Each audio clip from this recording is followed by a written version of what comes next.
Day 2 quarantined, and I'm mopping the floor. Now you know I'm going crazy. Things get clean during the quarantine. I also go crazy and I start mopping. Well, it's a new year, new home for us as we leave New York City.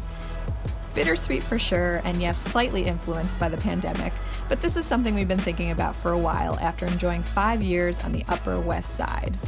And we are about to put on our very first turkey. We absolutely loved our home here, and I thought it would be fun to document a little apartment tour before we left, mostly for my own memories, but to also share with those of you who might be curious to see what Big Apple living looks like. This is our beautiful pre-war building on West End Avenue. Pre-war is essentially code for no elevator, and we lived on the top floor.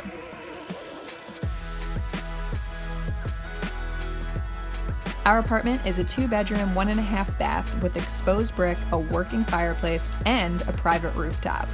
As you walk in, our master bedroom is straight ahead, very tiny with one giant window and one closet. We managed, but I'm looking forward to a bit more closet space in the next place. Just outside the bedroom is our main living room / kitchen / dining room. It's a fairly narrow space with an enormous ceiling, large windows, and a small kitchen. You'd think we barely cooked, but we made some really tasty meals here, including the stuffed brioche French toast. You just gotta get a little creative with the counter space. The biggest selling point by far was the fireplace. It made the room perfectly cozy and was the cherry on top to our holiday decor. Oh my god. Oh my god. It's like 2 of me. Yep. That's exactly what I want.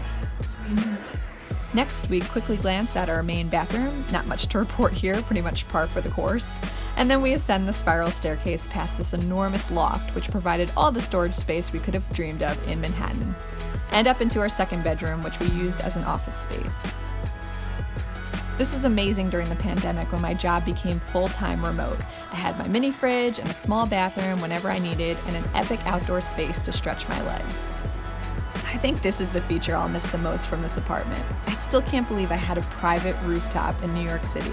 I spent so many nights up here watching the LaGuardia air traffic approach up above, hearing the hum of the city below, and enjoying the peaceful oasis in the urban jungle.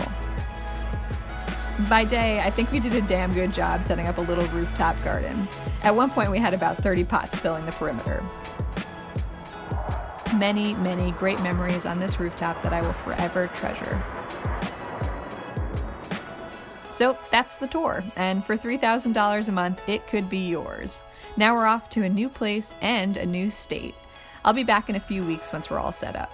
Again, as always, thank you for watching and continuing to support this channel. I hope you guys have a very happy new year.